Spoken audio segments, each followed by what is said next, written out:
with the pack.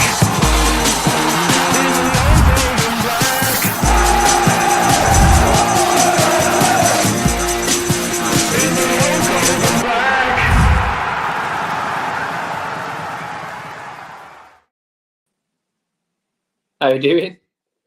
How's things, guys? We all good? We all good? Hello, Dan. Hope you well, says Jamie. Mate, good, mate? Sound. Hope you're all good, everybody. Welcome back to another episode of the Wolfpack podcast, live with the boys. Got Kyle with us, Dan, and John as well, in the wings, ready to talk Wolves for a good hour or so. There's loads to cover, but before we get started, as you know from, you're used to this now. Like the video, subscribe to the channel, hit the notification bell if you're over on YouTube. And if you're over on different socials, follow, like, do all that things as well, because it really, really helps. Can't tell you how many times I look at the stats after a good week or so and look at all those positive figures. And it just, it's just the best thing in the world, to be fair. So thank you so much for all your support for making those sort of those things happen. But the 75 of you already, get in here. We've got loads to talk about, both positive, okay-ish, and just downright awful Wolves results since the Premier League kicked off. And we're going to talk all about them. So let's get Kyle in. How you doing, Kyle? Yes, here we go. He's back. I'm good. How are you? Again. I'm good, mate. I'm good. I've just started. I'm back at work, so I've just had I ain't gonna lie to you. I've had a good old nap, so I'm feeling all right now. I don't blame you. What I mean? I've not had a nap, but I'm back at work, so I hear you, bro. It's busy, man. Cool. We're gonna get Dan C on. Here he is, Dan C. Mate, that was perfect, man. I could see him waiting to do that. Yeah, I was just there the whole time, just like I was. Is it I was me? like trying Is to it me? look at the corner of my eye. Then I was like, "Evening, Mr. Bond." Yeah, That sort of thing, wasn't it? Love that. just trying to do the casual, I didn't see you there, sort of thing. Yeah, we enjoyed our last one, didn't we? We did. Nancy? You did, and it's really good. It's really good to get the sponsorship from Pepsi. It really was. Off the back of it. Cheers, man. Thank you so much for that. Mm. What legends. No, it definitely hasn't. That hasn't No. happened. But hey, The Pepsi money we can hasn't come dream. through yet. Yes. Yeah, and John is in the green room, and he just keeps coming in and out. He's having a bit of technical difficulties, so we'll just pull him in whenever he's ready. But he's about. Neil says, "When will Wolves win?" I don't know, Neil. When will Wolves win? To be honest, you know what? We're going to talk about our performances. They have been a little bit hot and cold. It's got to be said. But there's been some positives. There has been some positives, and I think we should be talking about those as much as the negatives. And as you know, Wolves really, really just, you looked at the fixtures that were coming in for Wolves as the Premier League kicked off, or just before it kicked off actually, and you were just thinking, where the hell are we going to get the points, really? So yeah, we're going to talk about them. We started with Arsenal. Actually, I think John's here now. Let's get John in. John, how you doing, mate? I'm all good, lads. How are you? All good, All lad. good, man. All good. Yeah, Sorry, I was difficulties. ready to come on, but I was trying to get my AirPods set up and it wasn't Don't working. I had stress, to don't stress. come out, come back in. Don't stress, you're here now. That's the main thing. Do you know what I mean? Yeah. So definitely. full house today, 4 of us. Absolutely buzzing. Hope you're all good.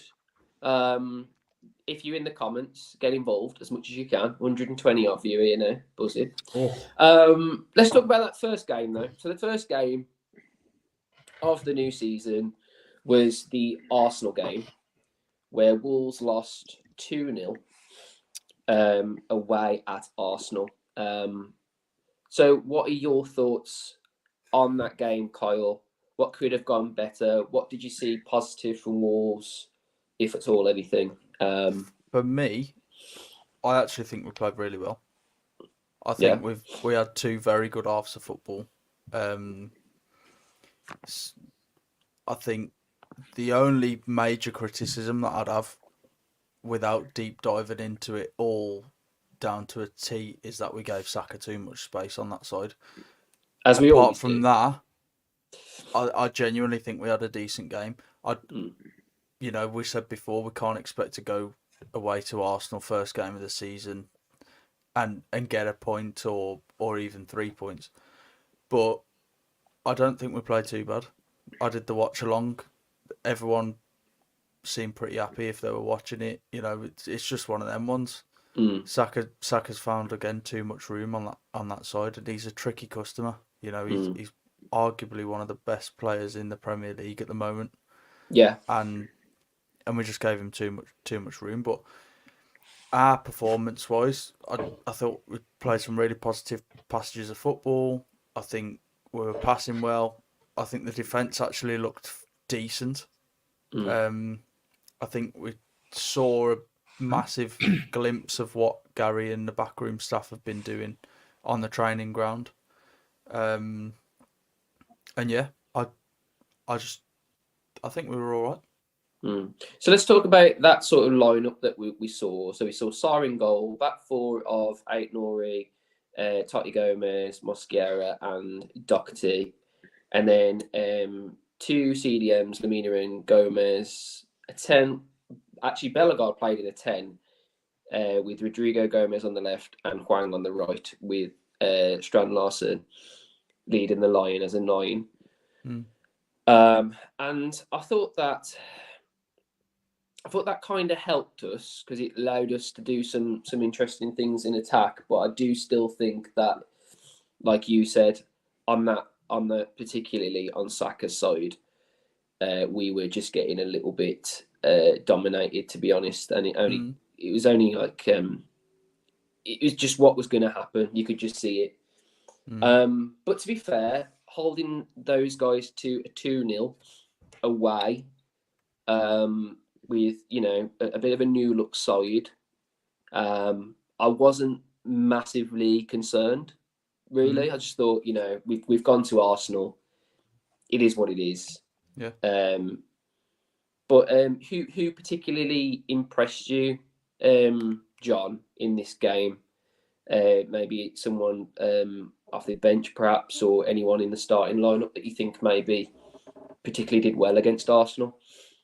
I thought Mosquera did really well in defence. If you think really, was it his debut Premier League game? I don't know if he's had minutes before a few years back, but I think it was probably his debut. We saw what kind of play he was so many years ago when he first came in, and then obviously went out on loan, and he looks solid. He looks like the defender we've been missing. We knew last season he was doing really well. We saw his stats and stuff and saw his performance and his ratings when he played for Villarreal, and it was a player that I was really looking forward to seeing coming back to Wolves.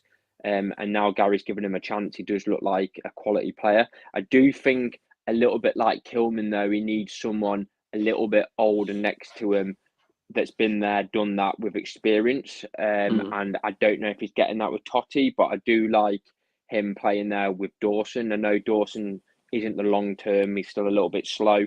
I think ideally when we do get another centre back in, if we get someone in January or in summer next year, I think if we can get someone that's maybe got a little bit experience but a bit quicker on that left hand side, I think we're going to have a really good partnership in centre back. But yeah, I thought he was really good against Arsenal. I love the shithousery and I love him winding everyone up, and he just looked really good. And to be honest, I couldn't blame him for the first goal. I think it was more Totti's mistake for the first goal, and Jose Sarr running out and doing what he was doing. I think if Jose Sarr stood his ground, stayed on his line, probably would have had more chance of saving that. But he came out flapping and caused the first goal. On Jose Sarr, obviously, we're going to talk about the fact that, you know, we've essentially got a new goalkeeper who's looking like Sarr's going to have to start fighting for his shirt now. On Jose Sarr in this performance, I don't think he was particularly awful. You know, I just think that, you know, we saw a little bit of what we don't like about Sarr. But do you think if sort of Johnston was in this team, do you still think, you know, we conceded the goals that we conceded, or do you put it down to just the fact that Arsenal were just a really, really good team, Joe? I generally think that we probably wouldn't. Both of those goals probably wouldn't have gone in. Yeah. I do feel like Arsenal are a team that have got so much quality. They just wait for a mistake. And that day, Jose Sarr had, for me, two big mistakes, and those two big mistakes caused both goals. For me, you shouldn't really be getting beat by Saka for the second goal. I think most goalkeepers, and I think he was just. I don't know if it's confidence. I don't know if it's the fact that maybe he knew another goalkeeper was coming in, but he hasn't started the season to me, the Jose Sarr that we know. And I think maybe that was in the back of his mind. I think the Jose Sarr we know probably saves that second one. And for the first one, as I say, I think he came out a little bit flapping. And I don't think there was much control there from the goalkeeper, and Havertz was able to score that one. So yeah, I think maybe both goals maybe don't go in if we had Sam Johnson in goal.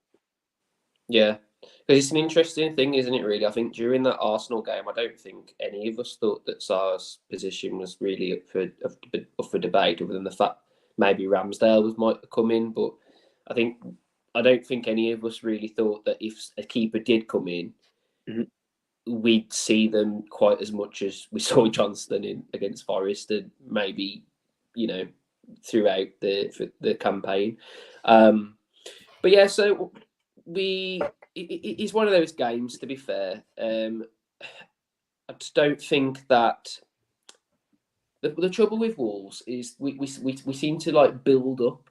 Do you know what I mean? We don't seem to have the confidence and the game plan at the start of the match. It seems to be this thing where we see a team and then we counter what they're trying to do.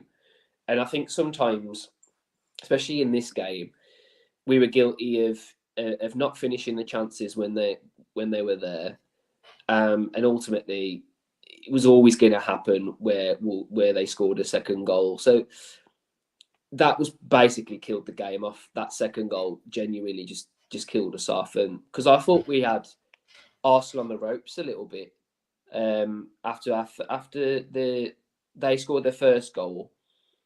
Just before they scored the second, I thought we had them on the ropes a little bit, and you could see some of the positiveness that we've seen recently. Some good attacking play and everything. And a lot of people are saying about the 4-4-2 system, or at least a back four system.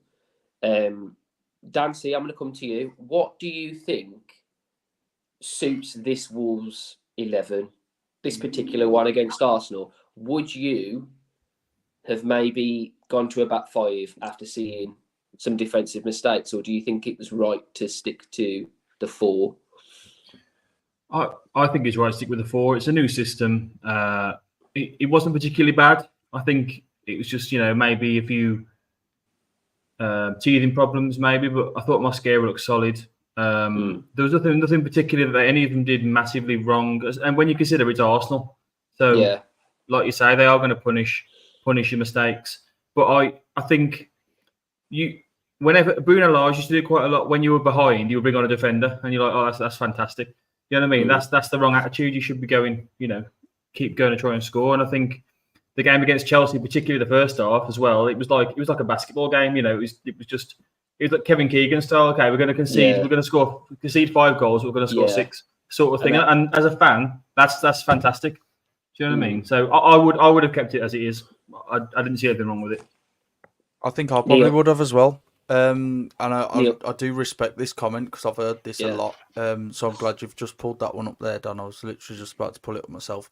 But I'm going to agree with Dan. I think we keep the back four and potentially bring in Andre as a CDM, someone who can drop in between the two centre backs when we're defending, but somebody who isn't an out and out centre back, so we have got another outlet going forward. I'm going to agree with Dan there. Nice. All right, cool. So that was basically the game, wasn't it? To be fair, that Arsenal just showed so much class in this game, and Wolves didn't really have enough answers, that was the main issue, really. But I feel like we did see enough positives for us not to feel like it was like the end of the world sort of thing. We saw some pretty valiant performances, in some regard going forward, to create some opportunities. And there were some decent opportunities, to be fair, but on the day, we weren't clinical enough to finish them.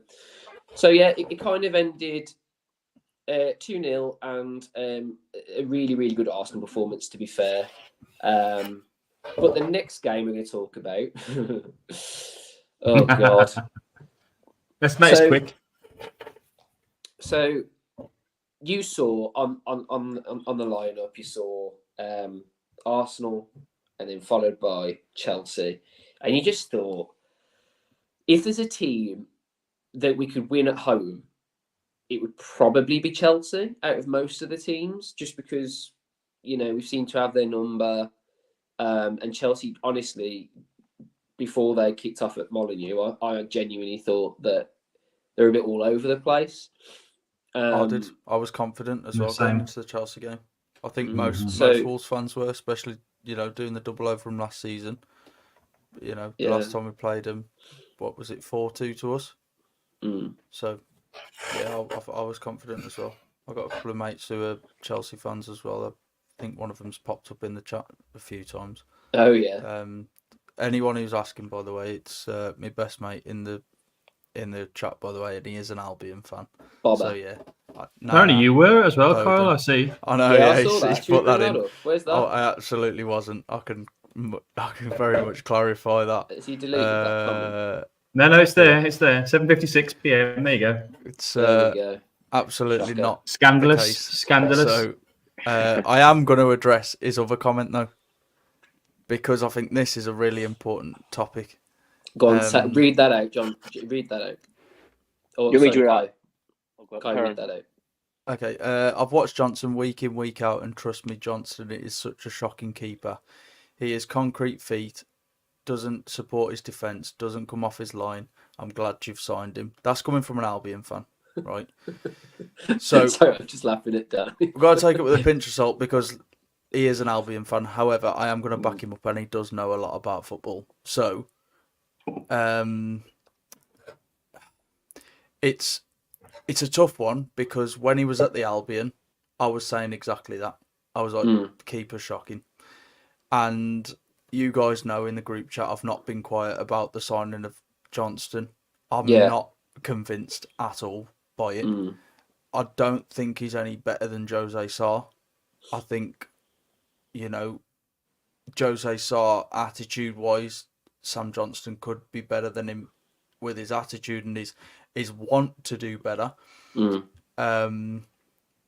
But I think I just don't think we've made a very good signing there, really. And I think 10 million could have gone elsewhere. I think maybe even brought in a lone keeper, or as someone mentioned, that Kelleher from Liverpool.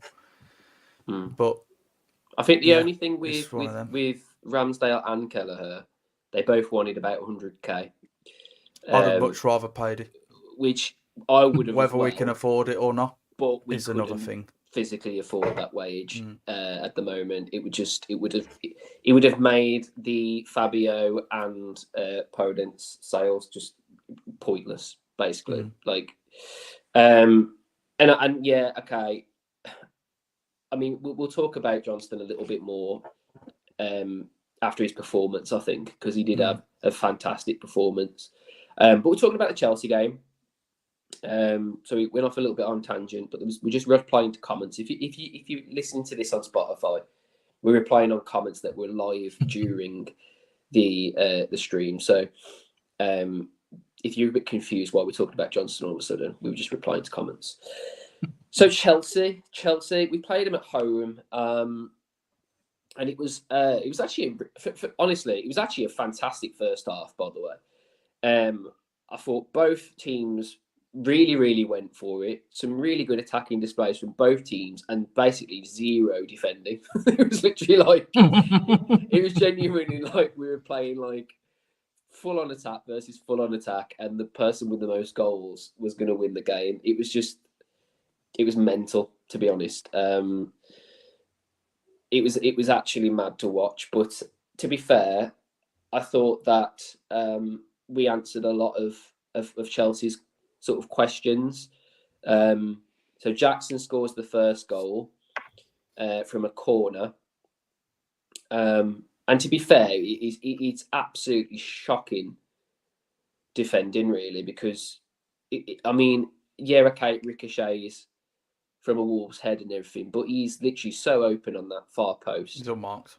And it's just a simple header. And it's so early in the game, isn't it? And you were just thinking, it was less than 2 minutes, wasn't it? Less than 2 minutes. You were just thinking at that point, John, that it's going to be a bit of a battle, this game. Them scoring 2 minutes in. Did you think at that point it was going to be a bit of a battle? Yeah, 100%. We know how much of a danger he is in the box with his. I think he's 6'4", maybe even taller.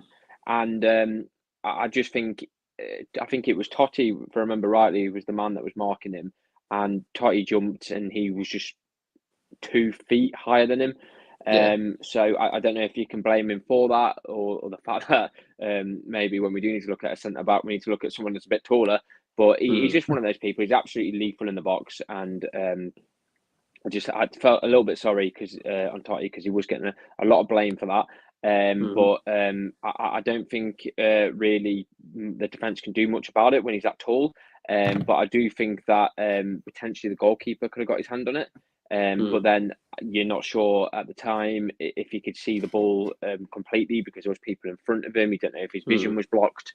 But it was a goal I could accept because of who it was. He always seems to score against us. He's clinical in the air, and most teams struggle to stop him when it comes to headers. But I do feel after that we carried on and had a really good approach. I think for 10, 20 minutes after that, we always do the same, don't we? We let a goal in, and then about 10, 20 minutes, we go crazy. And then I thought, as I say, Bellegarde scored after 2 minutes, or not, maybe even less than 2 minutes after that. But it was a hard one to take because of how early it was. But then when you look back at it, you do think he's one of those strikers that's almost unstoppable. Yeah, I think we've just made him look better, to be honest, when we've played him. I always say this. I look at a team before Wolves play him. Are we talking about the Forest or the Chelsea game, yeah? This is the Chelsea game, by the way. Oh, shit, I thought we were talking about the Forest game. I thought, no, this is the Chelsea you were going game. off then, So, John. I was just silently disagreeing for a second. I was just like, hang on. He's on about He's on about Forest. It's all right. So Jackson scored that first goal. You're on about Wood, aren't you, John? Yeah. So Jackson scores that first goal. It's from a corner. And to be fair, so is Forest. So we can see where he's getting confused. Yeah. I've literally got them written down here as exactly the same goal. So after that, Cunha scores a goal. And it's a pretty good goal, actually. Pretty good teamwork goal that you could kind of see was coming. Like, to be fair, what you said, John, was basically still spot on, because it was that they scored and we went on the offensive and eventually got a goal. This was 27 minutes in, so it's still really like having to like turn the cogs. Do you know what I mean? It wasn't like something that was an immediate answer, but it was a good goal from Cunha. But the problem is, this is the problem. Palmer then scores a goal just before half time, Kyle. And I think we can safely say this might be one of the reasons that Sarr hasn't played since, because this was just inexcusable for me. I don't think that's a reason at all. I don't think Sarr can do much about it, to be honest. Interesting. I think the whole team has switched off from that quick goal kick. Yeah. You know, the ball, we're all out attack, and we've got so many men up the field. I watched it again earlier in absolute disbelief on how lackadaisical the whole team was. I think most of them were standing still or literally walking or a very light drop back into position. Sanchez has pinged the ball, absolute peach of a pass, by the way, but we know he can do that. They're 2-on-2 straight away. I think Mosquera has got to go in for it. In fairness, see it's a dodgy why bounce. he hasn't. It's a really, really dodgy bounce as well. Yeah. Though. And like I can see why he hasn't, mm, because he's the last man at that point. mm, So, is he being careful, knowing the refs are probably watching him a little bit from the Arsenal game? Maybe. But as a defender, you've got to try and make it a little bit harder for a striker there for me. mm, There's nothing worse. I played striker myself. There's nothing worse than a defender closing you down at the same time the ball is coming under control, because it makes you think about two things. You think about how you're going to get the ball under control and how you're going to lay off your teammate or take it yourself. Yeah. He's got to challenge him. If you give him time to think about it, he's going to do what he's done. He's going to either run or he's going to lay it off to his teammate. He hasn't got that other thing to worry about. He hasn't. You're next to him. You're still a presence. But if you're going to give him time to touch or pass that ball, he's going to do it. Do you know what I mean? Yeah. If he touches the ball past you and you touch him, it's a foul. If he flicks it to his mate, we get punished. And that's exactly what happens. He flicks it to his mate. Cole Palmer, cool as you like, just lifts it over the head of Jose Sarr. I don't think we can point fingers at Sarr at all with that one, personally. All right, fair enough. Yeah, no, that's good. But do you agree that his positioning for that goal, Sarr, is just ridiculous? Like, why is he so far? I can see where you're thinking. But you've got to remember it's come from a goal kick up their end. I think he's got every right to be stood there, because you don't expect it. You don't expect the whole team to switch off. I think he's probably another one who's probably just getting back into position slightly. Okay, cool. And I think because the goal kick's down their end, he's got every right to be on the edge of his box, because you don't expect that ball to get lofted all the way over there, and for them to score within 3 touches of the ball. You know, it's wild. Don't get me wrong, it's a brilliant finish, and you've got to give Cole Palmer absolute credits for it. It's a brilliant finish with his left foot. But for me, you've just got to look at the rest of the team. We can't allow them to be 2-on-2 that quick and them to turn our attack into their goal. We just can't allow it for me. Yeah, fair play. All right, cool. That's what this is all about. Do you know what I mean? We've all got our own opinions of actions that happen in the game. And you've made me think about it, to be fair, because you are correct. Like, we were super caught out. Oh, my God, I'm going to get a cat attack me here. No, I'm all right. So I just think that everyone was a bit naive. I think you're right, Kyle, for that goal. It's then 2-1. And then you're thinking just before half time, that's the worst time to concede. Because then you're going into the second half thinking, oh God, you know, we need at least one goal to even make a draw. I think I said that on my live watch along. Yeah. I think I was like, we've just conceded on the stroke of half time. That's typical. But Dan C, Strand Larsen, stretched out leg, manages to score. Beautiful. Talk to me about Strand Larsen in that move. Well, to be honest, Strand Larsen up to that point was fantastic. I thought he was getting the crowd up. He was putting himself about a bit. Him and Cunha, I don't know what happened. Like once, basically, I think it was after Jackson scored, he went to the South Bank and was giving them large, and that I think that pissed Cunha off, because after that he was like Bugs Bunny. He was doing everything himself. He was literally running the whole length and width of the pitch, doing everything. And it's just nice to have somebody on the end of something for Strand Larsen, somebody who can get himself in there and got the end of it. And that finish was right out of Haaland's playbook. It was so Haaland, that finish. So good. It was just the strength and just to get in the crowd up. He really got people behind him that day. And I think it's his hard work paying off, because I don't think he's had a bad game that I've seen. It's difficult work being a number 9. He's been there or thereabouts, hasn't he? He has, yeah. He has. He's doing what he should do. I think the whole corner was worked so well. Yeah, it was. I think it was lovely. We aimed it to the right man, it being Totti. He's pulled it back, just played a lovely ball back across the box, and the big number 9's knocked it in. And how how pleased he was when he scored. He was. Honestly, it gave me goosebumps because it was like when he hit the post absolutely against. Was it buzzing. Leipzig? He hit the post against, and he was so gutted that he didn't score. And you could see he was visibly, he wants to score. He wants to do well. And I think he's a cracking number 9. I think he'll come good this season. I think he'll surprise. So. I really do as well. hope so. I don't think he'll be a flop. I think he'll be a cracking player. And I hope so. And I'm promising. the type of person to I'll eat my words. And if he does become a flop, then I'll be like, it's a shame. But honestly, I'm loving what I'm seeing from him at the minute. I think he's in the right positions. I think he's powerful. He doesn't mind a bit of argy-bargy up the top, and he is using his size very, very well. It's difficult. Off him. It's difficult because you get a lot of fans being negative about him because he's not knocking in 3 goals a game. But you don't when you watch him play, he's absolutely fantastic. I think he's coming back. He was the best defender against was it Chelsea or Forest? He was one of the best defenders when he came back. Yeah, he was really good. I mean, that's not great, but he's just got to get the service. I think there's some games when he gets the service, like Chelsea, he looks great, and then there's other games where I think obviously the tactics from the opposition's manager, they're basically trying to starve him of service. And I think with any striker you put in this team, you just got to make sure he gets the service. So I think he's going to be great. Cool. Well, that's pretty much all of the positives for this game, guys. Because let's move on then.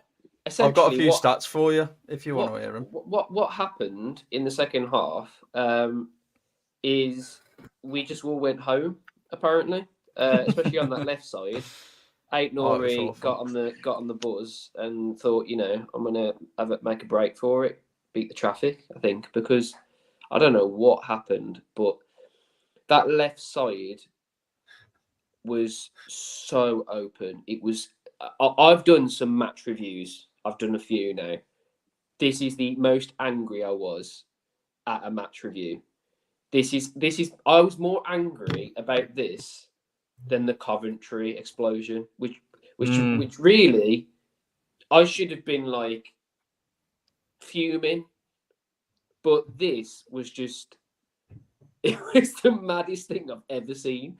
Because it wasn't. It was embarrassing, man. It was embarrassing. It wasn't as if we were playing a team that's been dominating us. We were on it with them. We were matching them all over the pitch. All of a sudden, midfield just went, nah, we've got no balls anymore. Like Joe Gomez turned into what do we call him? A pit bull. He turned into a chihuahua. Do you know what I mean? He turned into like a tiny little dog, and it was just like, what the hell are you doing, man? You need to have more balls on you, like, and pretty much all over the pitch at this point, they look more hungry than us. They look like they wanted it, and it had to be him who got the hat trick, didn't it? It had to be him. Yeah, let's talk about Madueke. So before this game, he goes on socials the night before on his Instagram and says everything about Wolverhampton is shit and tagged the city. Class. That's class, that is. For me, I like a bit of banter. I do. Between clubs, I think banter is great. Do you know what I mean? And between fans as well, I think it's great. For me, that is extremely self-entitled. Like, to say that somewhere is a shit, like is shit, and everything about Wolverhampton is shit. Not just the club, but everything. I found that really, really bad.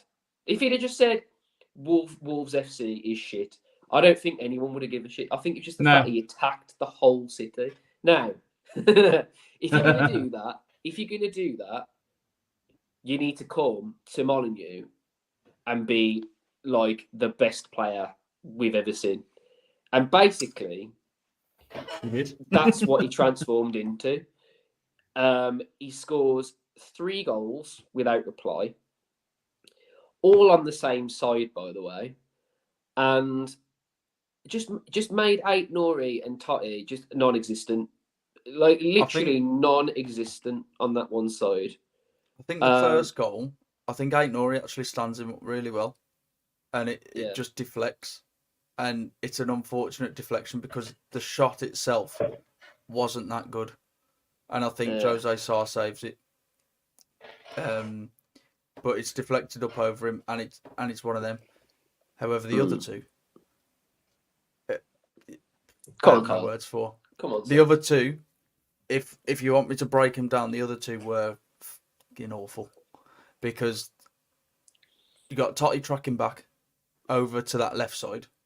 So when a team's playing so expansive and playing down the wings like Chelsea did in that second half,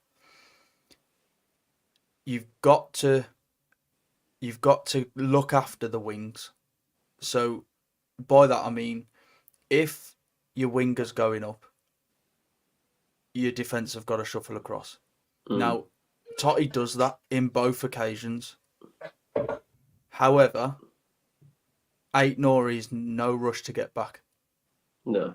Now, Mitch will tell you actually, because he was a wing back. Now, when your defence shuffles, your wing backs or your left or right back or whatever have got to come back and help. Whether that's you've got your centre back shuffled out into your position and he slots in here, or you rush back to your position and he shuffles back in. Yeah? Either one, Aït-Nouri's got to be doing more to get back. Whether he's back in Totti's position or back in his own. He's got to come back and help somehow. Agree. It was, in the second half, it was almost like the Cole Palmer and Madueke show. Because we just let them. Whatever it was they were doing, we let them do it. You can't do that against those sorts of players. They've played together for a long time now. They've played together in the England setup from young boys. You can't let them show what chemistry they've got and just absolutely annihilate you. And after the first one, I thought, okay, he's got himself a goal, and I thought he's just going to get the one, because it wasn't all that bad.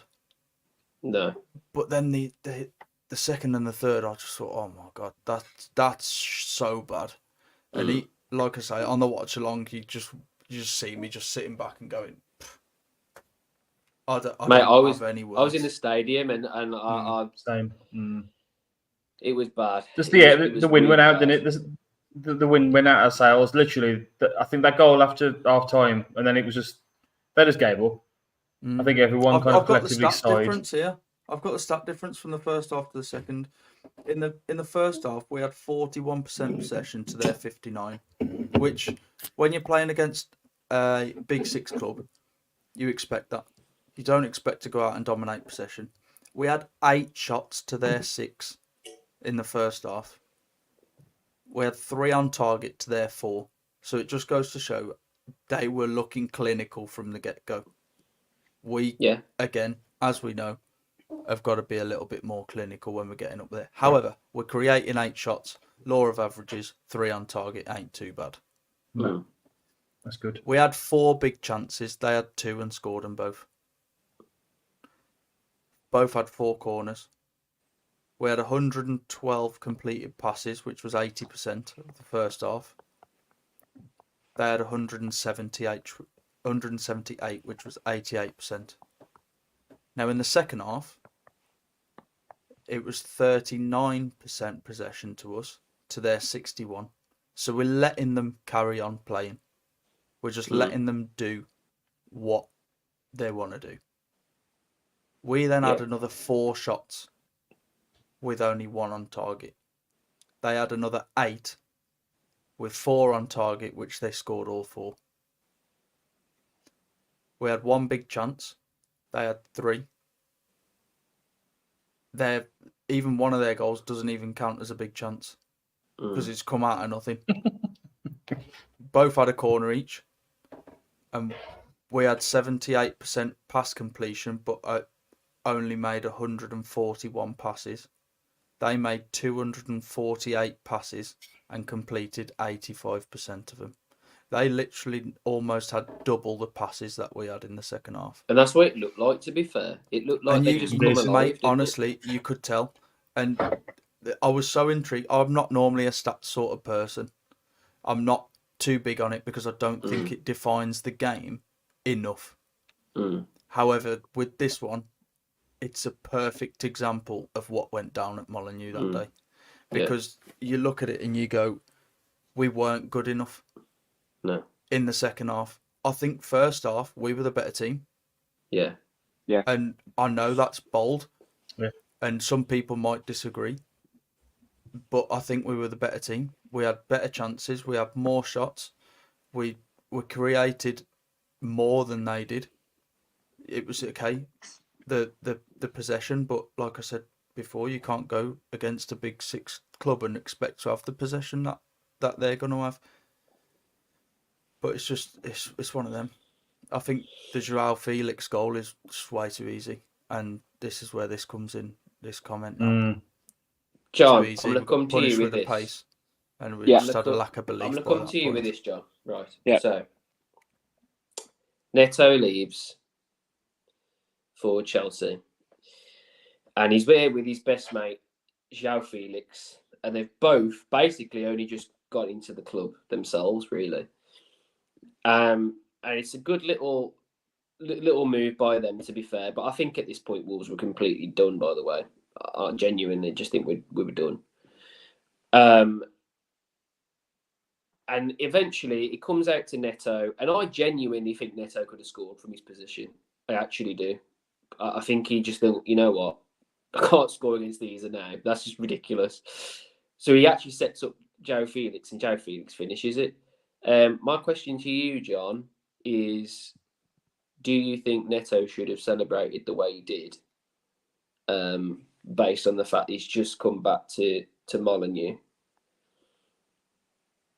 Well, I think for a start, it was an assist. It wasn't even a goal. So to celebrate the way he did when it's just an assist and not a goal was just crazy.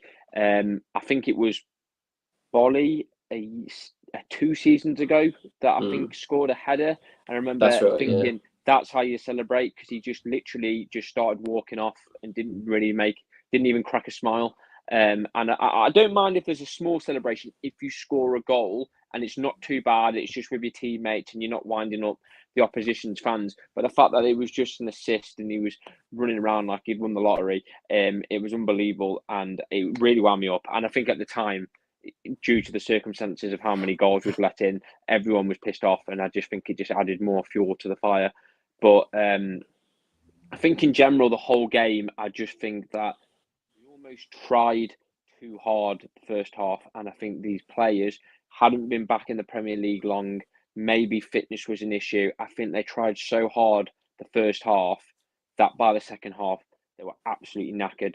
You never really have a bad game out of Joe Gomez, but even he just looked knackered. As you say, he didn't look like half the midfield he normally is.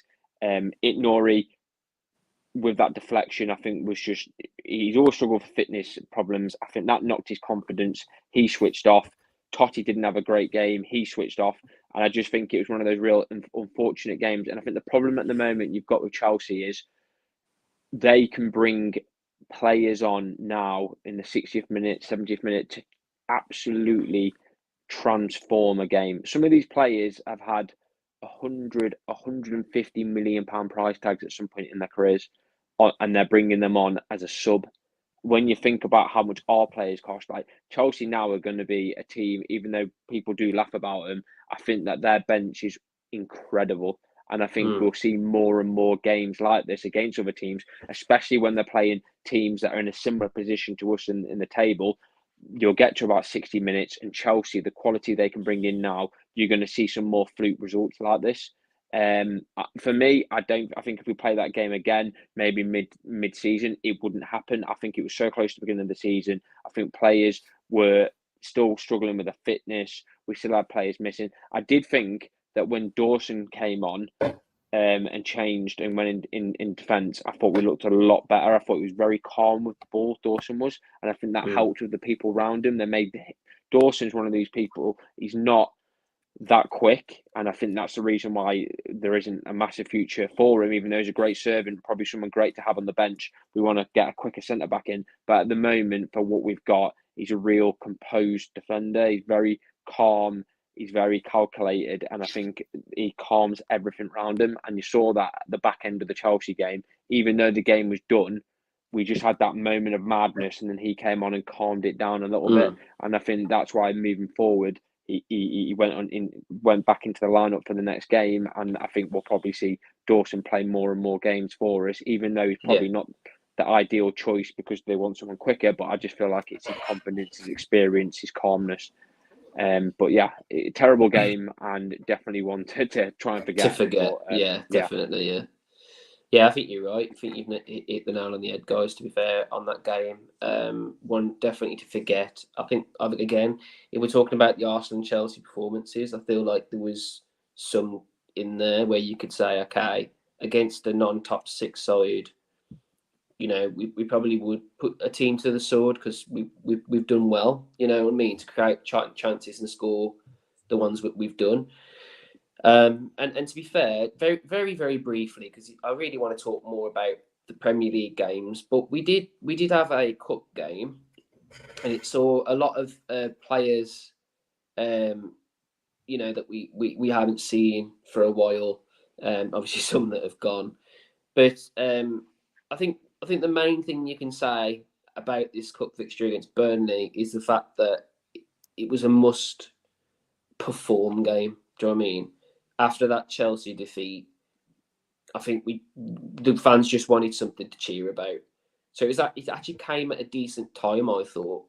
Although obviously, everyone calls it the Mickey Mouse Cup and everything. I still want us to have some silverware. You know what I mean? I couldn't care less what it is, to be honest. At the end of the day, more cup games helps us because it gives these players more minutes that don't necessarily get it. It keeps them happier because they get to play a lot more minutes as well.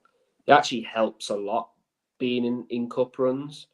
But briefly, just want to hear what you guys thought about some of those players that played against Burnley and sort of, who surprised you, and did you see some performances in there that sort of warranted them playing and being in the 11? I'll come to Kyle first. Kyle, what do you think? Yeah, I think it was an important one again because, like you say, you do see them rotation players and you see what the youth or maybe the second team's a little bit about. I think it was really important for Dawson to get some minutes in the tank. I think Pedro Lima again looked brilliant. I think amazing. I'm very surprised he's not around the first team. I don't know the real reason why he isn't. But whatever they're doing, when he's getting minutes, he's performing. It was the same pre-season. I think he's a very, very exciting prospect for Wolves. From what we've seen, I haven't really seen him put a foot wrong. And he's the same sort of player as Aït-Nouri. He likes to go forward. He's got a bit more defensively about him in my eyes. For someone who's so young as well. But I think having the likes of Matt Doherty and Nelson Semedo in his ear, helping him out a little bit on the training ground as well, no doubt, I think is really important. Surprised we didn't see much of Rodrigo Gomez. I thought that would be a game where he might have started. But we saw Guedes and Podence in full form. And just talking about that second goal, the pass from Podence is De Bruyne-esque. Yeah. It was unreal. I've always rated Podence. I think Podence is a quality player, and I know he didn't want to be at Wolves before he left, but I'd have tried so hard to keep him because I think, what was it that he went for? Just under 10 mil, was it? Yeah. I think that's too cheap. I think at this moment in time, he's worth a bit more than that to Wolves, personally.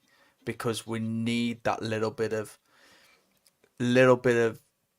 trickiness up front. I think if you're gonna let anyone go for that money, for that style of player, it probably should have been Hwang. But you know, you can't force somebody to stay here, can you? And I think that's the difference, really. When exactly, yeah. When you talk about Hwang, he's very much a mainstay in Wolves. Like he's a little bit of a poster boy, isn't he, for Wolves as well? I don't see them. He's doing what he can do. And to be fair, while we're talking about Hwang, like we're going to talk about the Forest game in a minute, and I do feel like he made a decent cameo in that game. So I feel like there's still more to see of Hwang, and he just needs to keep going. And I feel like something will come of it, because that seems to be what happens with Hwang. To be honest, he seems to just come alive all of a sudden, and then he just ignites and he does. Scores then he drops off, and then he comes again, and he goes again, doesn't he? It's a miss with Hwang. I want to like him, because when he's on form, he's on form. Yeah, and he gets a good 5-6 game run streak in, and you think, okay, this player's got a bit about him, and then he goes quiet again for 5 or 6 games. And again, it's probably a confidence thing, isn't it? Yeah, I could imagine it probably is. And, we can't expect him to play 110% every single game, as much as we might want to, but, we can't expect it. But I think Guedes, again, I think he needed that. Definitely. As a Wolves player. Couple of good goals, to be fair, good finishes. And I think the fact it was at Molineux is going to really help him with that. He needs a song, guys. He needs a song. If he's going to keep getting minutes, scoring goals, can we get Guedes a song, please? Because literally, there's only so many times the South Bank can sing bloody Gary O'Neill's Barmy Army before it gets a little bit mundane. Oh my god. But yeah, in terms of this game, I just thought it was nice to see some goals, nice to celebrate something, and yeah, okay, it's against a sort of weaker opposition, but I just think that you saw some quality that's on the bench, that's there all to see. A lot of changes from what was like 10 changes from Wolves. I think the only player that actually started was Haight Nouri, apparently, was weirdly enough, but I thought he had a much better game. I've got the song. Go on, give it to me. Or do we not? This is going to be awful. I've got the song. It's either going to be really go for it. Just absolutely shocking. You know that Dan Zacaduro. Yeah, you do. Go on. But I'm going to sing it anyway. Go on. Con Carlo Guedes and Pedro Lima, Rodrigo Gomez, Mario Lemina. Tell me that wouldn't bang in the South Bank. Tell me that wouldn't bang in the South Bank. Get it, sung lads. Samba flair as well. Yeah, that's what I mean. Definitely. And then all the South Bank goes, oi, oi, oi, oi, oi. It would bang, lads. I ain't even. If that's not sung in the South Bank this season, at some point, I'll be disappointed. As you were. No, it's all good. So that game gives a little bit of confidence. We've talked a little bit about that game. I don't think we need to talk about too much of it, but it was a little bit of confidence. The next game that we do definitely need to talk about was the most recent game against Forest. I'll tell you what, I did a watch along for this, and I'm just going to say, my blood pressure during this game should have been a feature in the corner of the screen, because it was just an absolute. It was just mental. It was literally a bit like the Chelsea game, where it was just two teams going at one another, but there was no control. Where in the Chelsea game, there was a little bit of control when one team was doing better than the other one. This was just like no one had any control of the game. The ref had no control of the game, so it was just absolute bedlam. It was just mental. The whole game was just absolutely crazy. In the first half, let me just. So in the first half, they eventually do score a goal, and we alluded to this earlier, John. It's like deja vu for John. It's a goal from that guy who always scores against Wolves, and John's completely correct from what he was saying before. This guy always scores against Wolves. For some reason, he if the ball's like a magnet to him when he plays Wolves, Chris Wood, he must just rub his hands together as soon as he sees this fixture. Right, there we go, Basha.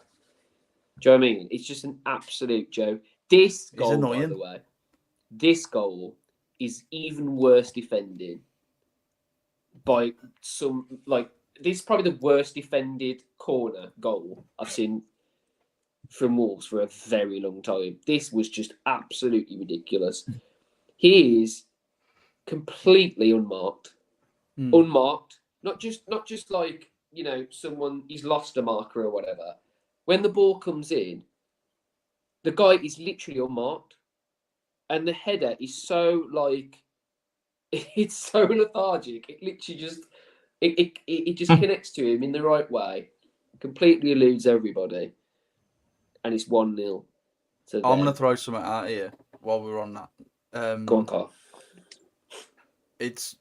We've, you know, acknowledged before that it was the same sort of goal as Chelsea's first goal when we played them probably the week before. For me, Sam Johnston's got to do better. Johnston hate. Not even. I'm looking at that and I want him to do well at Wolves because he's coming in and he looks like he's going to be our main goalkeeper straight off the bat. I want him to do well, of course I do. He's a Wolves player now, but he's got to do better than that for me. He gets a hand to it and he's got to get a stronger hand. Do you think he's a little bit in disbelief, though, at the fact that someone's literally managed to have an absolute free header at the goal? Well, the one guy that always scores against us is completely unmarked. He's probably like... yeah. Well, in a way, yeah, but... You've got to look at the goal again. I wasn't going to say it, but I wasn't going to say it again. I have. I've got to say, he's got a lot of things happening in front of him, and at one point, like I thought it was a deflection. I thought Mascara deflected. I thought that. I thought it went. That's what I looked at as well. Because it looked as though he was going to get to it, but then all of a sudden there was so much going on in front of him, it completely eluded him the direction of the ball, and I think it either took a deflection or it was just a weird 50-pence head, like header. You know what I mean? It just went at a diagonal. The thing the only thing I could think is that there was spin on the ball. If there's spin on the ball, it's hard to get a strong hand to it because no matter what way you parry it, it's not going to go the direction that you're parrying it. Does that make sense? I think either way, he's got loads of time to watch it. He's literally like Mitch has said before, he doesn't really come off his line, and we know that. What you've got to say though is that shouldn't happen. Like someone like him would, of all people, should not be as free as he was in the box. Therefore, it goes past Johnston for me. Like it needs to be attacked. Even if you attack it and you make a pig's ear of it and you go right, fair play. He's muscled me there, mate. He literally. I said this on the watch along. He could have done anything in the time it took for anyone to go even near him. He could have literally done anything. Do you know what I mean? I'm not disputing that at all. Absolute joke. I think we have got to deal with it, and we really need to work on corners because that's 2 in 2. But for me, Johnson's got to get a hand to it. You look. He's looked at the ball. He's followed it along. He's gone to go for it. He's not. He's took a step back, so he's got a better view of the ball. It's been attacked, and he's gone. Yes, he's probably a little bit wrong-footed. However, you've got to have a strong hand. If you're going for it, you've got to just parry that. For me personally. No, I do agree. However, he does make some good saves later on in the game. At the time, I've got to say, I do sort of agree with you, Kyle. Like at first glance, I was like, he looks like he's been beaten really, really easily. But there isn't a load going on in front of him, and I feel like Mascara sort of like flings a leg out. I think, and I think it just put him off because I think he might think Mascara's getting to that. And I think he gets a slight deflection on it. I need to watch it again, but there's a little bit more going on to it in that goal for me. But we follow back with a goal straight away. Dancy, I'm coming to you with this one. What an absolute banger! Beautiful, wasn't it? Top bins, absolute rocket. And if you look at the picture of it when it leaves his foot, he's not even looking at the goal. He's looking down. Yeah, his head's down, and he's just put his foot through it, and it was first time as well, wasn't it? First time, just straight. Yeah, I was just what a way to come back. That was just it was brilliant. He had a good game, Bellegarde. He's getting better and better. I think. Yeah, he's gone off a bit in the wilderness a little bit. He's so I think much his first better game was really good. Oh yeah, he is. Well, he's got. Yeah, I think so. I agree completely. He's a very dangerous player with the ball through the middle. Certainly, he's in his natural sort of role now. He's got a place to play. And I think that goal was just fantastic. It just came out of nowhere though, didn't it? I was still fuming about the Wood goal. It then all of a sudden there's a big deflection. It ends up with Lemina. Lemina actually does really well to control it. If you watch the goal, he doesn't get a good touch on it. Does he? Sort of just spoons it over. He spoons it off. Yeah, and just Bellegarde his first time. Peach of a goal. Consider we didn't score outside the area last season in the Premier League. I know. Yeah, great start. Great start. They took that and they were like, right, need to start doing this more often, lads. Yeah, that's probably what's led to such a good finish. They're probably working on in training ground. Just an absolute amazing goal. And then to be fair, as much as that is the game, that is what it ended 1-1. Do you think, John, that who do you think sort of started to take the reins a little bit more, in your opinion, after that goal? I think definitely Forest. I felt like we were really good at defending there, especially at the back end of the game. I thought Dawson really stepped up.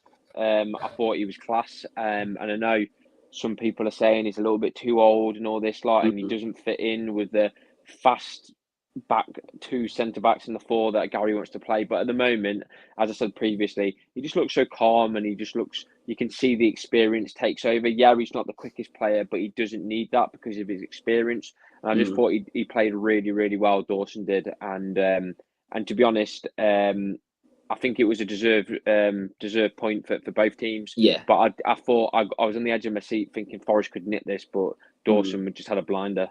And I think that's a good way to look at it, really, because coming off from such a devastating defeat from Chelsea, when you get absolutely rinsed basically in a defensive unit, Dawson coming in next to Mosquera, when you look at it on paper, you think, why is no one shouting that out? Like, I feel like some of us did as well, in the pre-season. Do you remember Friday night? I said that though. I said Dawson and Mascara.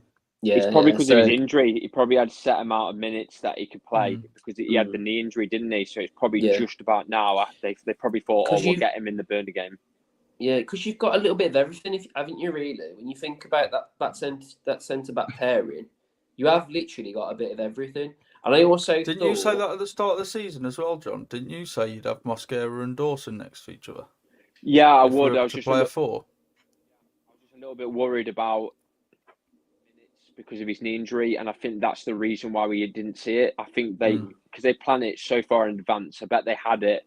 We'll try and get him minutes here and there, and then we'll try and get him a start against Burnley. So they probably plan that for the cup game weeks, months in advance. So, but now we're seeing it, and to be honest, my only worry is.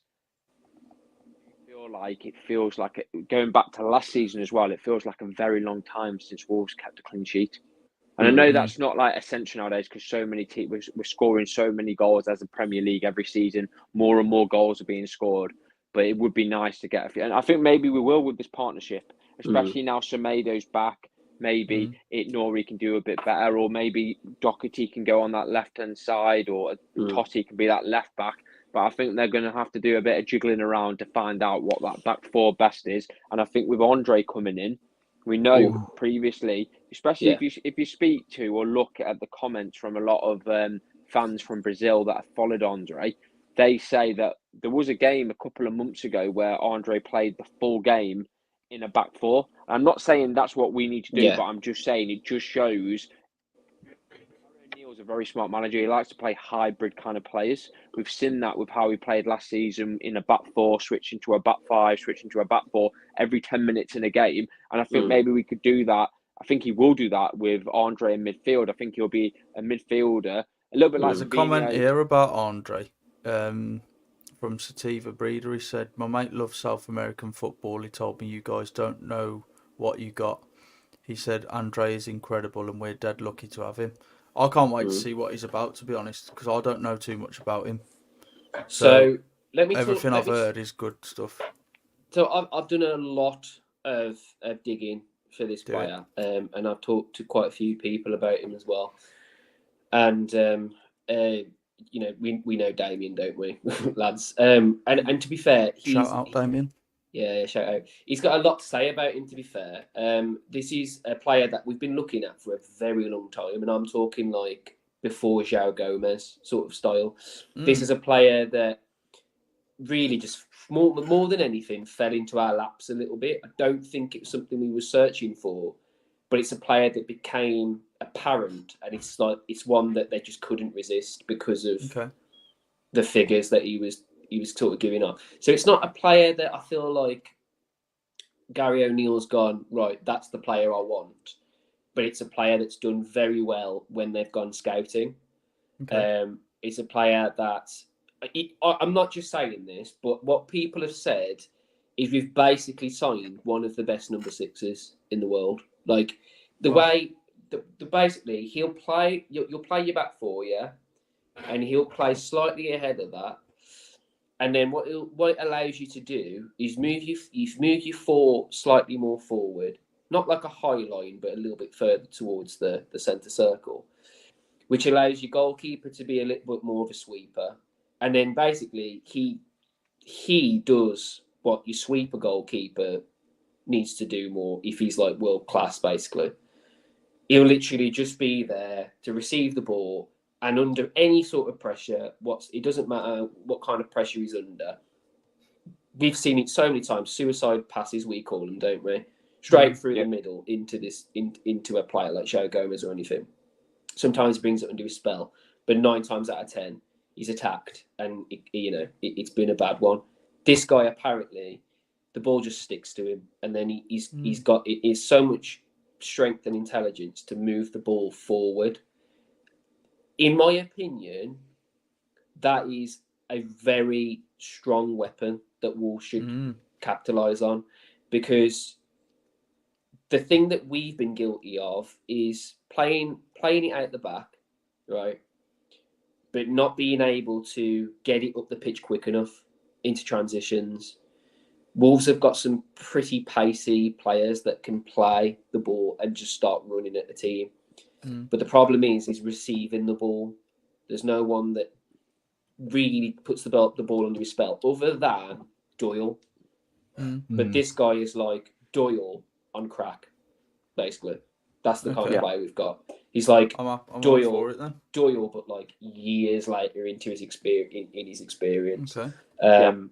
And he's still a young player. How old is he? He's in his 20s, isn't he, John? Is he 22? I think he's 22, Yeah. just about to turn 23. He looks about 40, to be fair. But He does. He does.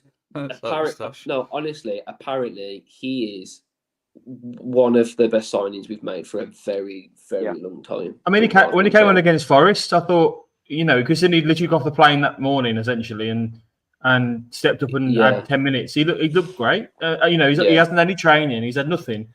No. Just he's probably still got the shirt off when he signed, and probably just jumped on the pitch. But he looks fine, considering. I was happy for him.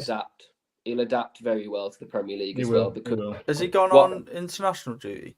Yeah, he's with Gomez. He has. He's with João Gomez now. Yeah, I thought he had. Yeah, it's Cunha who's not gone, isn't he? Yeah. Yes. Yeah. I'm surprised at that. Lemina hasn't gone either, has he? Premier League goal as well, and then he doesn't get called up. It's a bit strange. I'm surprised at that. But it might be him. Do you know what I mean? It might come out that he wants to stay and train with Wolves. Do you know what I mean? We've had that before. But yeah, I honestly, I thought we'd talk a little bit about Andre, because some of you guys might not know about him. And from what I've been told, fantastic player that we should be really excited about. And will offer Wolves a different dynamic, something different that we might need in a game. A little bit more control. I mean, I thought the Forest game was a good time to play in because it was a game that had zero control. No. So with all that being said about Andre, then, with all that being said about him, what formation would you personally go for, lads? I think I'd play what similar to what we were already doing, but I'd probably move to a midfield three. And what, like a 4-3-3 then?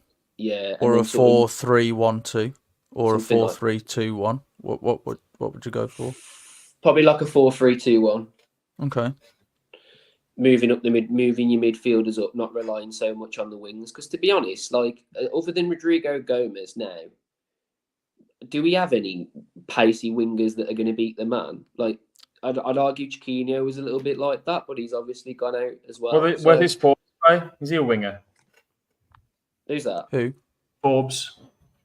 Forbes, yeah, Forbes is. But again, like if you watch him play, a lot of the time, he cuts in, doesn't he? He cuts in and plays through the middle as well. So he's very, very similar to Pang. Yeah. Mm. I personally, off what you've said, would probably go to a 4-1-4-1. Yeah. Yeah. Personally. Yeah, that'd be good. Off what you've said there. And I'd probably put Doc at left back and Ait-Nouri on the left. Yeah. Yeah, so Tiva says that he's capable of a single pivot, which I don't think Wolves have ever had a player of that caliber.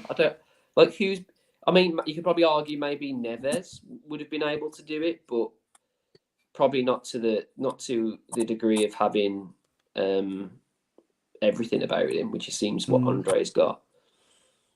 He's currently not very pacey, but other than that, neither was Neves though, and he's been one of the best players we've had for years. Yeah. You know, Neves was like pulling a lorry sometimes, but he was a hell of a baller. So yeah, obviously, are you happy with a point, lads, at Forest after seeing the whole game? Would you have taken a point before? To take a point from Forest when they're a similar team to us in terms of position away, I think is.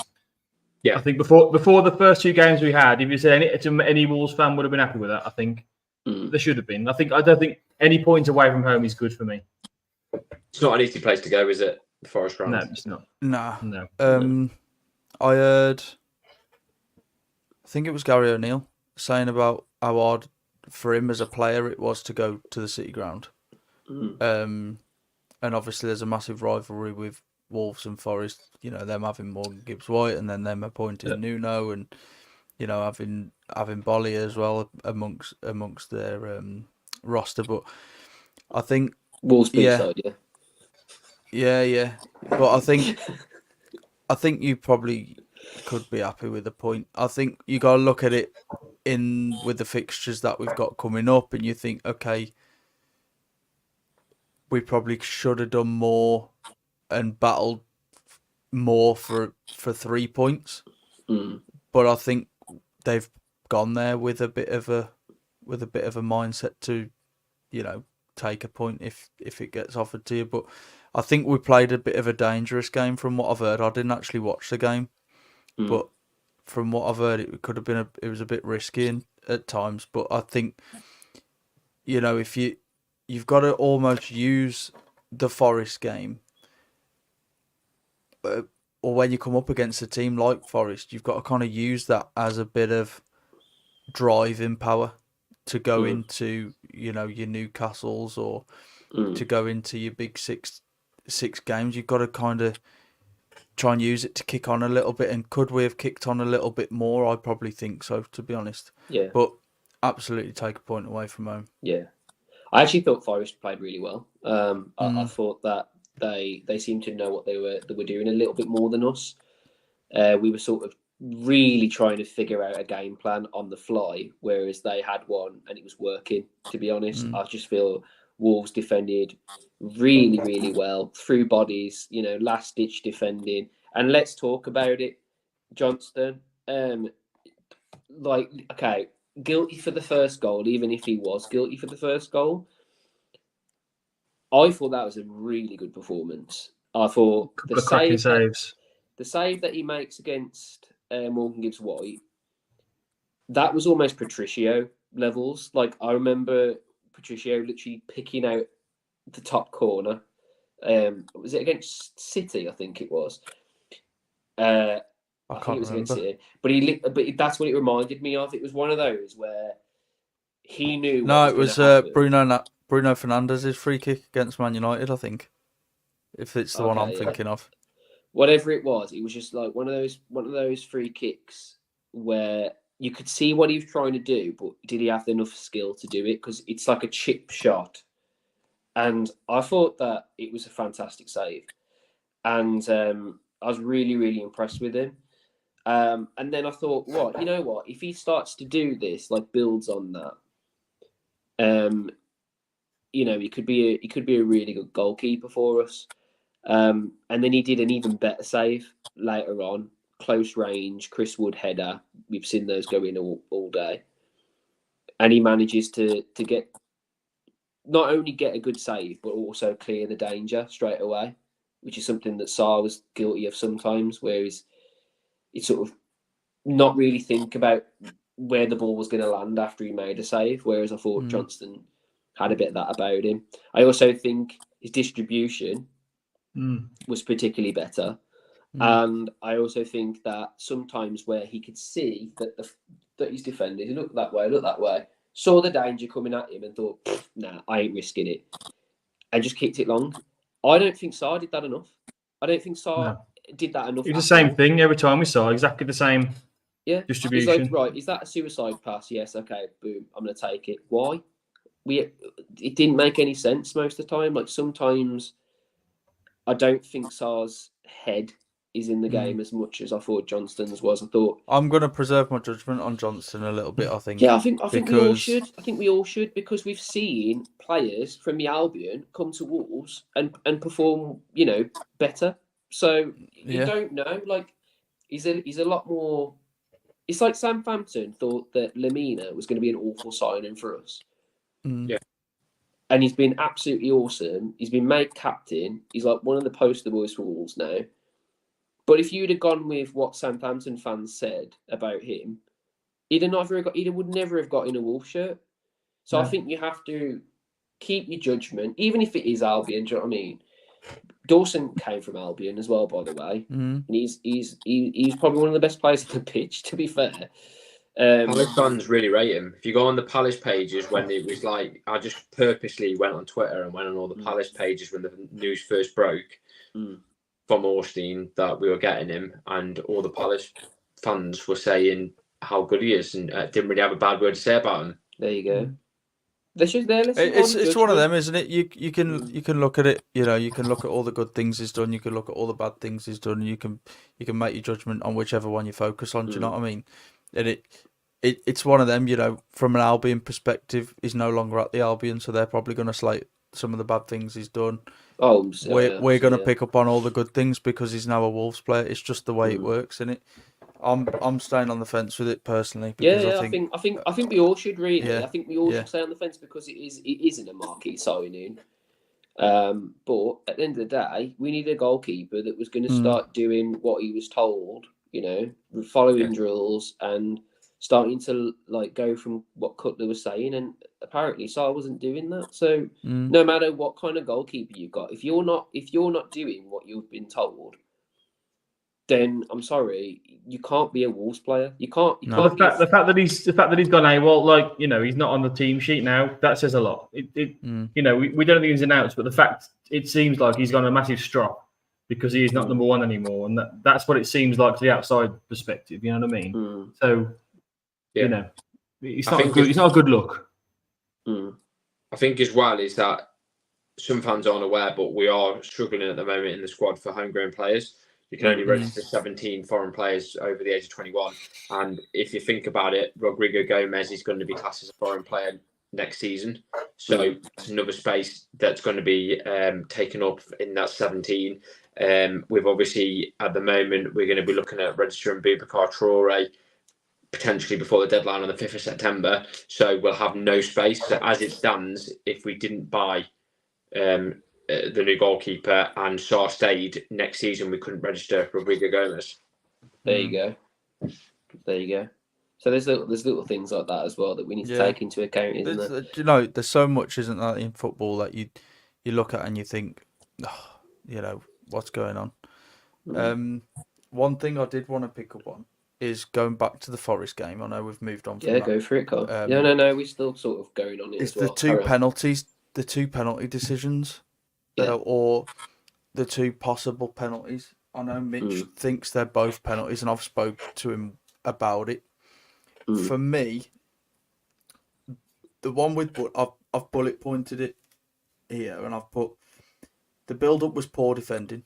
We were standing still and we were just watching the ball get passed around, and I think even on the highlights it shows like 3, 4, maybe 5 little neat passes from Forest to allow that ball to get dinked into the box. But there was just no press, which isn't like Wolves. No. So I picked up on that. For me, it's not a penalty. However, I have seen them given. Jorgen Strand Larsen, he can't see the ball for the handball. The ball does rightly so strike him on his elbow, but Wood just throws himself down with the slightest bit of contact. What are yours before I move on to the Dawson one? What do you guys reckon? I didn't see it. I missed it. I didn't see it. I genuinely think that neither of them are penalties, in my opinion. I didn't have it. Because like the problem is it's exactly like what was happening last season and a couple of seasons before as well, where a ball would hit a player's arm, and regardless of the action in question, it was just a penalty. What Joe Gomez against Southampton, or when it bounced off his leg and then hit his arm? When the ball is out of your control, if your ball is in a dodgy, position, but it's and it looks as though you're sort of reaching to sort of stop the ball from going anywhere, I think that's the only time it should be a penalty. If you're running, right, sometimes you're going to have your hands in front of you if you've got a player in front of you to stop yourself from running into a player. That's the Strand Larsen one. And the other one is a ball coming over the top. How the fuck does he know that his arm that's here trying to keep himself balanced is going to hit the ball? It's just... It is crazy. It's common sense. I agree. It's and in the rule book is, well, I'm going to pick up on it in a minute. Well, in the rule book, there's got to be a certain level of intent, and the arm's got to be away in an unnatural position, which still stands. There's a lot of hoo-ha over the past couple of years of what is and isn't an unnatural and natural position. That's something that nobody, as a fan, has got any say over. It's something that gets dealt with way above our heads. But what was your verdict on it, John? To be honest, it was quite refreshing. I thought that they didn't give both penalties, because last season was just pissed me off so much. There were so many given, and as I say, a lot of the time wasn't in natural positions, and in this case, the player didn't even know it was happening because it was behind him. So I was quite happy to see it not given, because it was ruining the game. And the fact that I think this season, more of the game now, how many times now do you see the referee, not just in Wolves games, in all games, saying, play the advantage, not stopping the game. Last season, the games were getting stopped all the time. In the end, started to really piss me off. To a point where I was thinking to myself, I don't even want to go to games anymore. Whereas this season, they're playing the games a bit more. There's not as many penalties so far. There has been a few howlers, but nothing probably as crazy as we saw last season. So I'm all for it. If it's not a penalty, the player doesn't know much about it like that. Definitely not to be given, and I'm quite glad that they never gave him. Nice. And that's what I said. To be fair, though, Kai, I said that in the watch along, I said both of them weren't penalties. You know what I mean? I'm wearing a Wolves shirt, and what I saw a lot last season, which was really pissing me off, was that apparently we were like the high almighty. Oh my God, woe is us! Well, none of us were like that. It was bullshit last season for us. It just was. If a decision went against Wolves, then fair play. It never fucking happened. There was barely any decision that actually went for us. I can't even think of that many. Yeah. That was like. I'd like to get everyone else's take on the next one, which is the Dawson penalty, because for me, it can go one or two ways, and I'll tell you why. For me, it's not handball. Yeah. Because the handball is what they checked, as I'm aware. Yeah. Which is why the penalty was not ruled a penalty. Obviously, VAR can only overturn the referee's on-field decision, which we spoke about before. The on-field decision was no handball. So, for VAR to overturn that would have been ludicrous. Yeah. It's not a handball, so that's why the penalty's not been given. However, I believe there's a foul on Dawson from Chris Wood. Okay. Purely because of the ruling that states, and forgive me if I'm wrong, but it's something along the lines of moving into the opponent's path to obstruct, to take down or block or slow down or something like that, or to change direction when the ball is not within playing distance of either man. Okay. That is called impeding. Okay. So for me, I think Dawson's been impeded there. So and when I watched it back, I thought that's really on the line of impeding. And then I looked at the ruling again to see if my take on what impeding was what I thought it was, and it is, and I think the way Chris Wood's not looking at him, not looking at the ball, sorry, and he's all eyes on Dawson. You know, Dawson and Wood are going to have a great battle in the air, regardless of whether that ball's coming to him or not. They're going to have a bit of tussle, and you don't mind it. However, he tries to grab his shirt. He doesn't, which again is impeding. He then moves his arms across Dawson and takes him to the ground. That for me is a misdirection. Purely so do you think that's what Gary? Do you think that's what Gary was moaning about? I think so. Yeah. Because I thought the handball was like ridiculous. Like, how the fuck can that be handball when it's coming from behind? And it's not handball for me because again, he's not looking at the ball. Do you think Gary was going on about? Because the technical bench went fucking nuts, and I was just there going.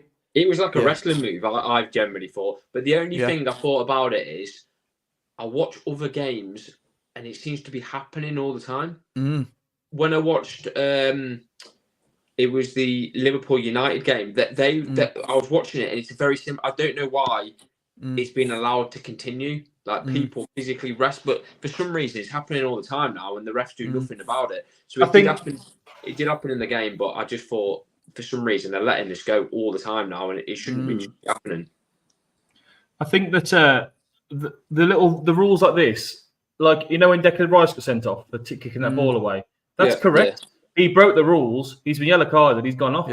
That won't happen. That'll happen less now as a result of this, because players know if they're on a yellow card and kick the ball away, they will get sent off. I think it wouldn't take many penalties for people to stop doing that. If you remember when we played Villa 2 seasons ago, McGinn just got Dawson basically cradling him like a baby because he's got him that much. Dawson just lets his feet go and he's just hanging there like this, and then we scores right after. But that is a penalty. He's impeding him. He's stopping him doing his job. So I think the refs need to be firmer on those sort of things. Same as Onana punching Kalinic in the head. That's a penalty all day long. They're too lenient in the box. Anywhere else on the pitch, it's a foul. Yeah, I see what you mean. I think prior to the tackle, the refs are fine because they're looking out for it the whole time. And the referee's job's such a difficult job regardless. But on a set piece, it makes your job easier.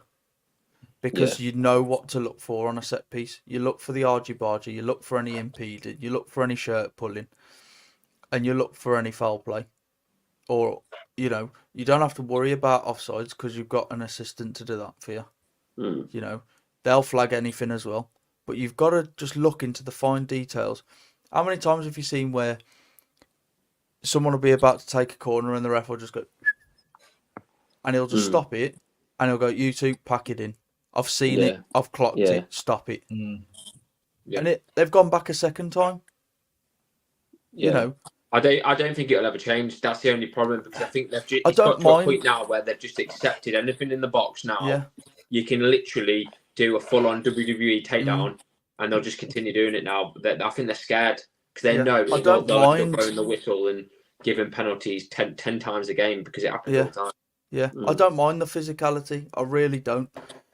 But while that impeding rule is a rule in football, it's a foul for me. Yeah, 100%. Cool. All right, fair.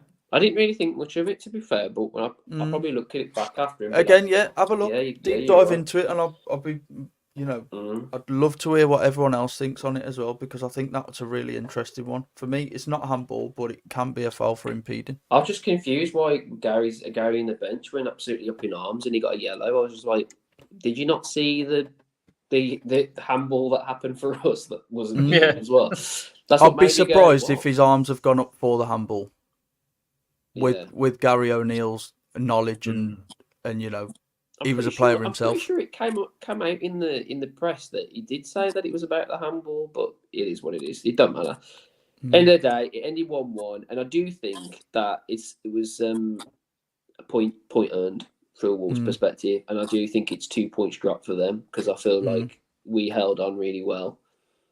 They attacked, and we were resilient. And to be fair, after letting 6 in, that was good. Do you know what I mean?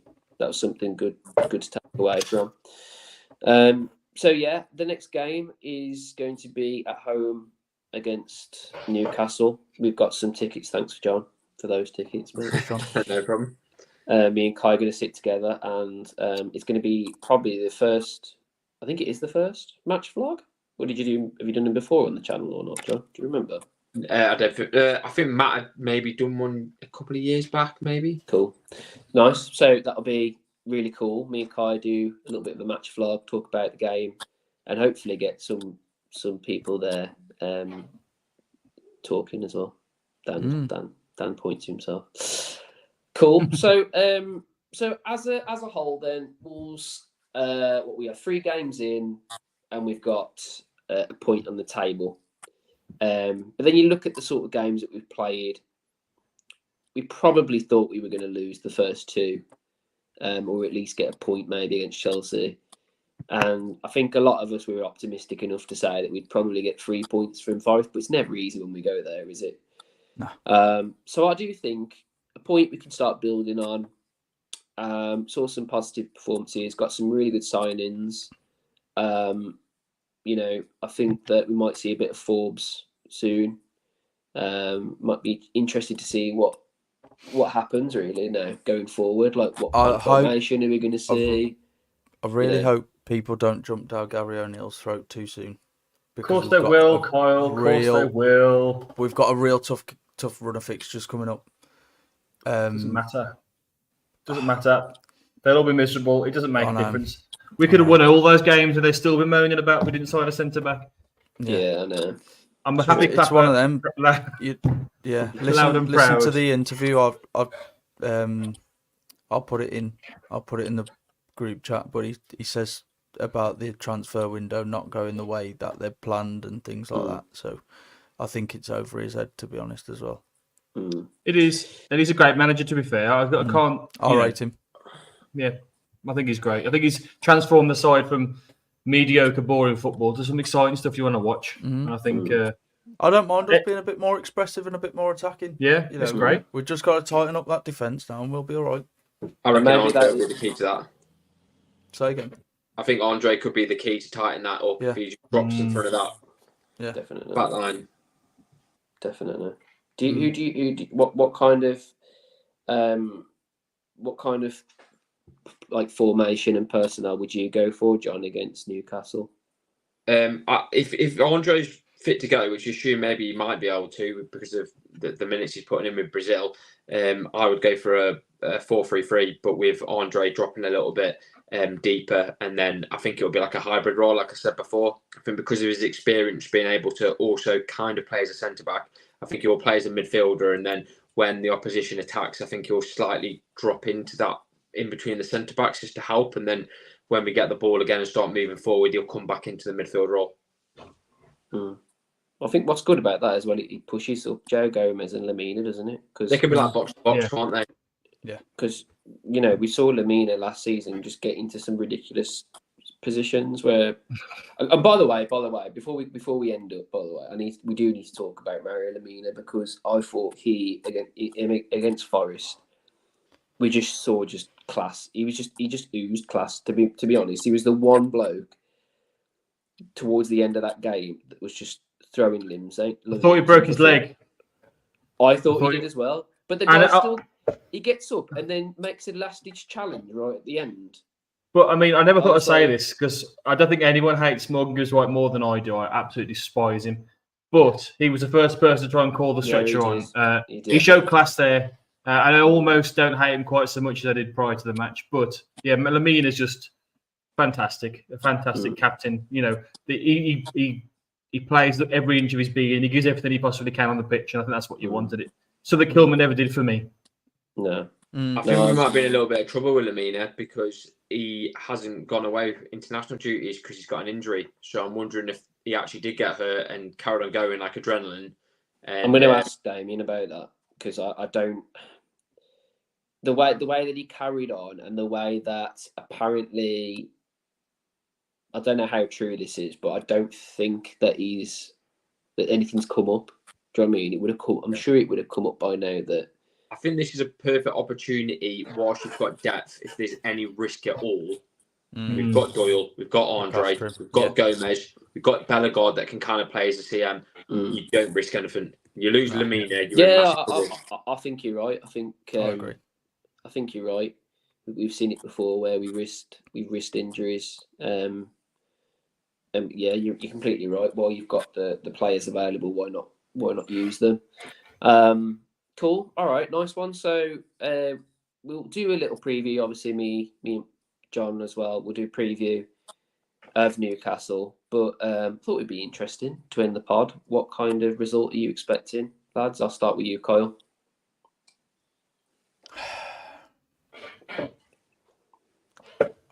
It's tough. I'd like to see us get a draw. Yeah.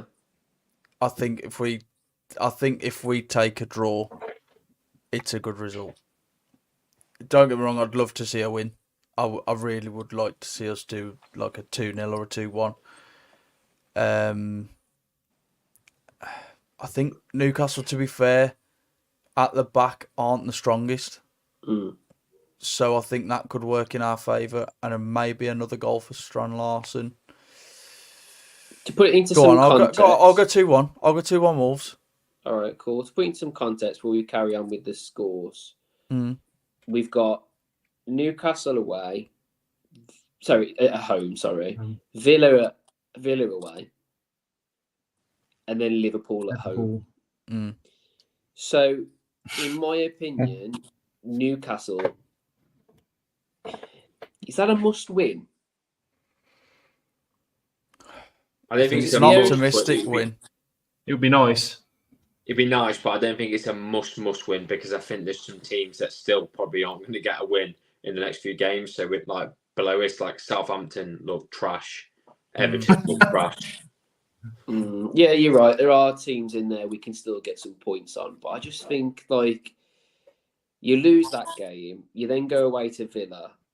That's not going to be easy, and then you got Liverpool at home, which I'm not too confident. I personally think we've got more chance of beating Villa than Newcastle. Fair. We do well against Villa, to be fair. We do all right at Villa Park. I would love that. After that, by the way, we've got Brentford away. Then Man City at home after that. So, what a run up to October. If we manage... This is why I hope no one jumps down Gary O'Neill's throat, because you've got to look at them fixtures and go, what's he supposed to do? Yeah. Do you know what I mean? If If you we can take play 3, better. 4 points from that, I'd be more than happy with 3 or 4 points from that. Yeah, considering if we the manage teams to of the get, caliber. if we manage to get say like, if we manage to get 6 points out from all of those games, I think we're happy. I think 4 6 points. I think it's an overachievement. No, but you know what I mean. Like that's when we're like, everything's great. Mm. 4 points, I feel like we could do. It's possible. But for me, like if you get 6 points out of those games, I think you take the L against City, and you take the L against Liverpool, and you think, right, okay, you know, we've got those teams out the way now. We'll push on. Yeah. But yeah, sorry about that. John, what do you think result wise against Newcastle? I think 2-2. I think we both got good attacks, but I think we both got quite shaky defences. And I think our defence probably will get better throughout the season, but I think at the moment it's still new, still fresh. So I'll say, yeah, I think we'll both leak a few goals. I don't think we've got a clean sheet just yet in us. But I think in regards to the teams we're playing, I think it's always a freak win against a team you least expect. Like last season when we beat Man City out of nowhere. So yeah, you're right. Yeah, if a freak result just comes out of nowhere that no one's expecting. But yeah, hopefully that happens. Yeah, nice. Dan, what do you think about Newcastle game? Do you think win, loss, draw? 4-1 to Wolves. Yeah. Wow. Bloody hell. Love that from Dan. He's Well, you know what? Where are the goals coming from, Dan? What do you reckon goals wise? I don't know. I think I'm being. You know what? It's the Hail Mary. It's like if they win 4-1, how fantastic would that be? But I think if Andre comes in, it's something a bit different. I think Cunha's doing really well. Strand Larsen, if that link up there provides some output, just going for it. Because normally I go 2-1. That's a boring prediction to me. So I'm going to go 4-1. No, I like that. That's what I want to see. I want to see that 4-1. All right. Nice. Love it. If we manage to get the win, by the way, from Newcastle, and then we've got after that we've got Brighton in the cup away. So if we manage to like get the win against Newcastle, and then maybe like a slightly less strong 11 manages to get a win against Brighton, I think you're looking at that Villa game then going, come on then. Do you know what I mean? Like I feel like we'd be like a bit on a bit Absolutely. of a go. So I think we just need to be positive. We've seen positives, to be honest. It's not been awful other than that 6 against Chelsea. Do you know what I mean? And I think that was like everyone's saying the same thing. I think that is a freak result. I do. You do see those every now and then. You just see this result and you go, "Oh my!" We get one every season. We get a 6 every season. Brighton did it, didn't they, to us the other season? I think if we played them again next week, again different game.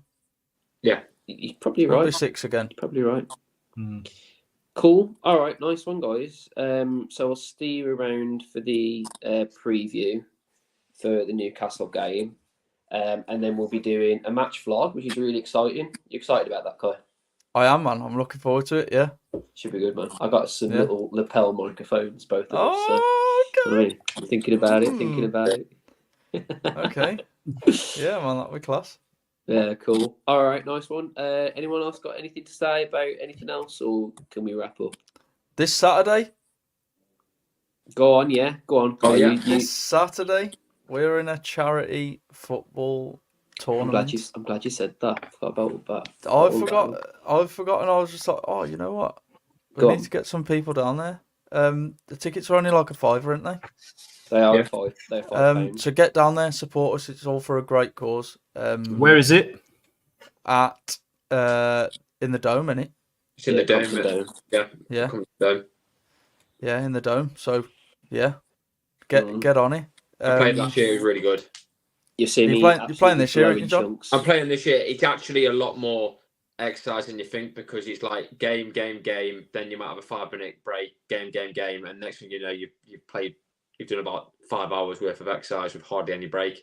Calves are killing. Sounds great, John. Can't wait. Sorry, I can't be there, boys. I'm looking forward to it. The only thing is, I've had a little bit of a damaged Achilles. I'm not sure if it's the start of some plantar fasciitis or something like that. But I'll keep rolling it out this week and get myself a limbo ready. But yeah, man, I'm looking And forward then to it. at the end of the day, it's for a good cause. That's the only Yeah, reason I'm exactly. playing. Because Exactly. genuinely, if this was just a kickabout, I'd have just told you all to fuck off, to be honest. Because Yeah.